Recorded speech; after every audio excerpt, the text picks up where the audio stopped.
life has a way of throwing things at you that you don't expect, but it's not any different than what could happen to somebody that's able-bodied. What's up, everyone? Welcome to FILMspiration, the place where filmmakers come to get inspired. My name is writer-director Ed Ibarra. Let's get down to business. I got a special treat for you kiddos. We have Jonni Campbell, writer, director, actress, model. What else am I not getting? Producer. Yeah, I think that's all you left out. I came to visit Jonni because we had corresponded a little bit over Facebook, and I said, wow, you know, like, I just got the hint that you have a lot to share. And so I believe I was right. And so came to visit Jonni, and let's jump straight into it. We covered many topics, and so this is gonna be an absolute treat to share with every single one of you. So let's get to it. All right. I moved around a lot growing up. I was born in Alaska. I lived up there mostly till I was 8, but I usually tell people I'm from Nebraska. That's where I graduated high school. That's where I had a car wreck, which left me a paraplegic. I've been paraplegic for over 20 years. And it's where 3 out of my 4 children were born. My oldest was born in Denver, which was just a few hours away from Scottsbluff, Nebraska, and Oshkosh, Nebraska. That's where I'm from, western Nebraska. And I fell in love with Arizona when I was like a freshman in high school, moving around, and then I came back as an adult and found Tucson and was here in 2010 for a little bit, then moved back home to deal with some family stuff, then came back here to Tucson in 2016, and I brought with me my theater company that I'd started in Nebraska, Luna Theater Company. And Luna stood for Love, Understanding, Nurturing, and Awareness. And all of my productions had to do with raising awareness for different causes. We did domestic violence, diabetes, multiple sclerosis, organ donation. That's just a few. Why the need to raise awareness for different causes? Because I think that's pretty awesome to take your art and use it for something else. That's just the thing is, as a paraplegic, sometimes when I was in college, my mentor and the college director for the theater department of the college that I went to, she really encouraged me getting into directing and all that. And I was doing a lot of different plays when moving around and stuff, but it was hard to find roles sometimes that were for mine, and then also just the material. And I am a very compassionate person, and there's a lot of different causes that I care about, and I thought that doing a theater company that focused on different causes was a nice way to, yes, use my art for something good, and and have some meaning and a little bit of a message behind it. I think theater is an awesome tool to convey all kinds of humanity, and it's a way to get people to think about different things that they might not have thought about before, in a way that it's not like you're schooling them, but awareness, no matter what the cause may be, it's always important that people are aware of what it is, or else you don't know what's out there. And as far as some of the things that we focused on, like domestic violence, it's something that a lot of times, it gets swept under the rug. It makes people uncomfortable. It kind of, it's a subject that not a lot of people want to talk about. And so that was important to me to shed light on those kind of topics, and to,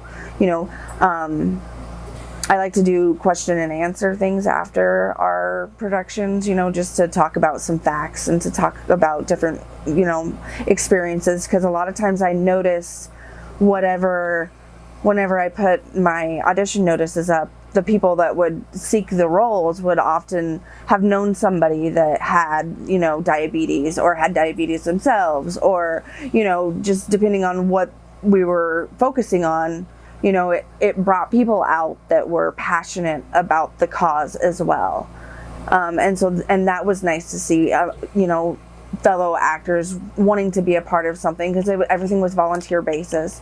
And so, coming out and saying, yeah, like I've seen this, and, it's about autism, and like a friend of mine's kid has autism, or something, that they could relate it to, and that it made it important to them. Could you ever imagine yourself doing art or plays or theater where there's not a bigger underlying message or issue or topic that you're not addressing? Yeah, I have done some stuff like that, and I think that stuff's important too. It's important that people have fun. I mean, you don't have to like pound a message into everything that you do. But I think even when you're not trying to send a message out, no matter what genre of film or whatever it may be, like, people do pick up things from the arts. I mean, that's why people love art, is because it affects them in a certain way. Whenever I'm doing a show, I always say whether I can make them laugh or I make them cry, like, then I know my job's done, because I think art should make people feel. And so that's what I like to get behind. It doesn't necessarily have to have a message or have to be for a cause, but I like stuff that makes people feel. So how important is that to do something that gets somebody to feel or think something? For me, it's really important. That's what I go for. And yeah, as far as like, that's a good thing to bring up, the zombie thing. There's a few good ones that had, but I like the ones with a little more depth that aren't just, I'm very picky, and I think even comedy nowadays, I don't think it's as good as what it used to be. We're so much into the way over the top, like, I think we've lost some of the, like, what made comedy kind of hard back in the day is that it was wittier and grittier, and and I think today stuff isn't as funny because they're not trying as hard, I guess, and it all seems to kind of be the same thing, like people getting hurt, or just the basic stuff, and yeah, that's funny, like slips and falls and all that, but to me, like, it kind of, I lose interest in it because it's not as. That sounds like you need to be fed. Your soul needs to be fed on another level. Yeah, it really does. It really does. And so, I like stuff that makes me feel, or can, or roles that I'm doing to convey things that are deeper, that make people think and feel. That is very important to me as an actress, and yeah. Let's go back to one of the things that caught my attention that you just said right now, Jonni, with regards to, so you've been paralyzed for how many years? 20 years. It'll be 21 years this December. Okay. Yeah. Talk to me about the challenges with regards to roles and with regards to the lack of material you cited previously, because I feel that there's a lot of great actors, a lot of great talent, but not the correct material that they would like to see. Yeah. For me, it was hard just because I was lucky. I'll go back to my mentor in college. I was lucky that she was able to see beyond my chair and to kind of think beyond it.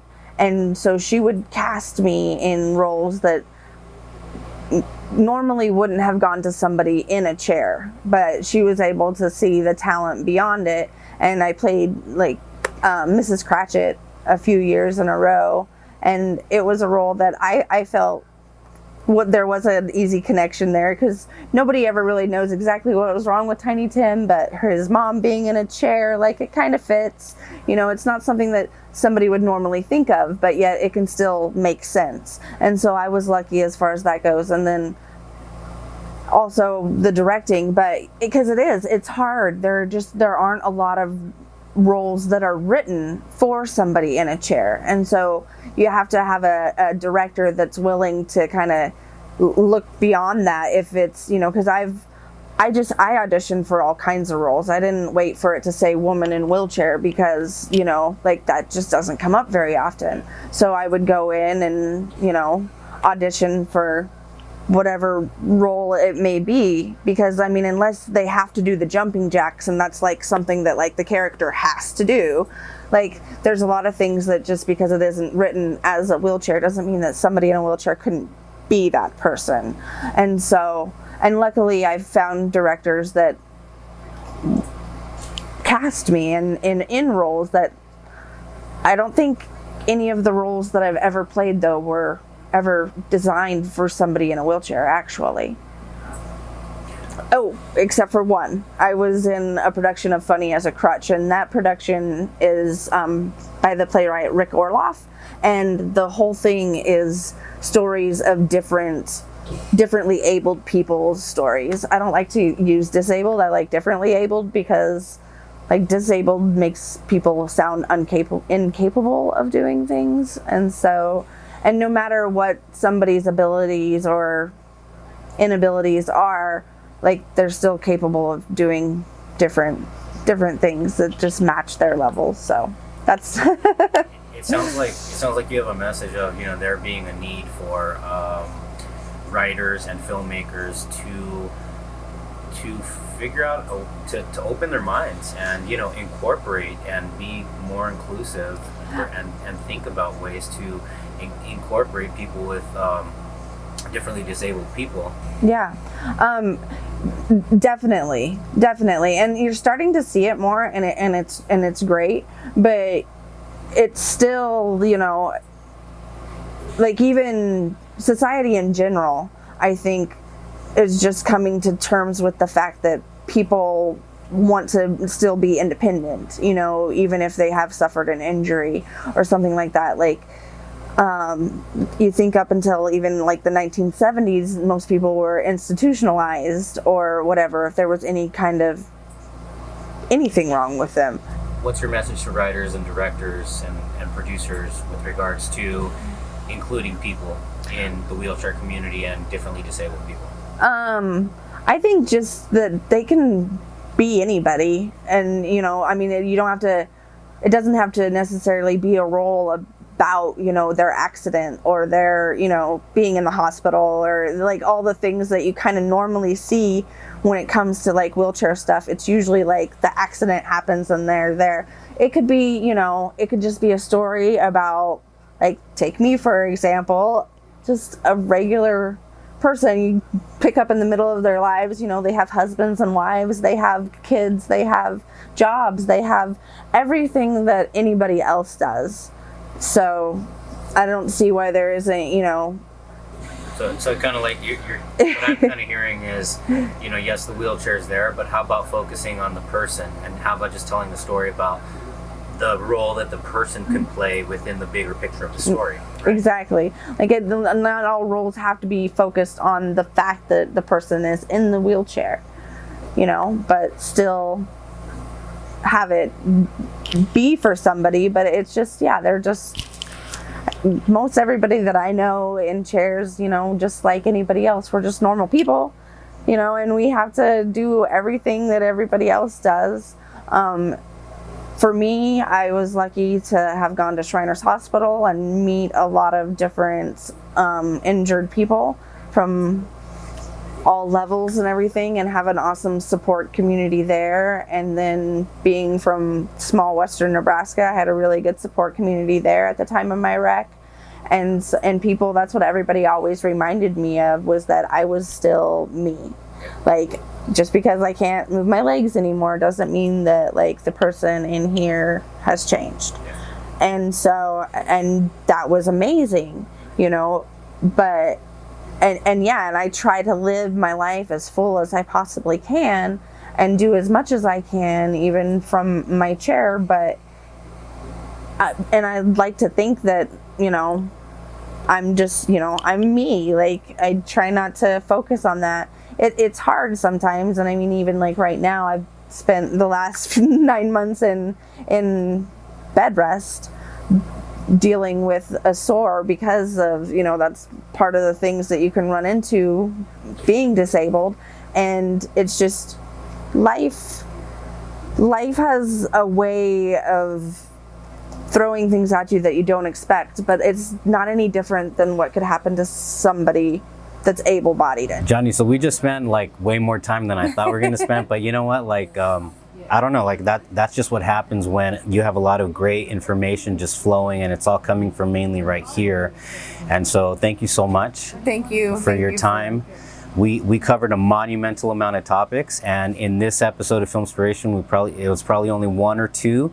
So I want you guys and gals to hang with me on FILMspiration, either here on Facebook or on YouTube. There are so many more very enriching topics that we talked about, Jonni, and so we just I can't say thank you enough with regards to like just on being able to cover so many different topics, and for giving me your time, Jonni. I really do appreciate it. Yeah, well, thank you so much for coming out here to talk to me, for wanting to do a feature on me in the first place. Yeah. And for giving me something to talk about and a platform to share some of my thoughts on, and thank you. Yeah, and that's one of the things that I've always loved to do with FILMspiration is that I want to talk to, I want to see the story, like the plays that we're writing, the movies that we make, but I also want to talk to I also want to hear the stories of the storytellers. And so that's why it's important to me. That's why it was important to me. And thank you so much for having me over, because there's so much more great information coming your way in future episodes. Jonni, is there anything else you'd like to add as we wrap up this long day? Or this long morning, actually. Yeah, just you can find me also on Instagram, Jonni Gypsy, or on Facebook. And all of Jonni's contact information, Jonni, everything that you want, go ahead and shoot it my way on Facebook. It'll be in the description below that accompanies this video on Facebook and or on YouTube. And that way, if you want to reach out, connect with Jonni, you are here for people, right? Yeah. Awesome. Cool. Well, thank you so much, everyone. I'll be just one more. Thank you. Yeah, everyone, thank you so much for tuning in, and for everyone who's been along for the journey as we get to hear from the storytellers, the filmmakers, the playwrights, the actors, the actresses. I really do appreciate you being here along for the journey. And if you're all about Twitter, Instagram, here's where we screw up this part. If you're all about Twitter, Instagram, YouTube, Facebook, all of the links are going to be below, below Jonni's information that we can go ahead and connect to her. This has been Jonni Campbell. And my name is writer-director Edgar Ibarra. This has been FILMspiration. Thank you so much. See you later. Bye.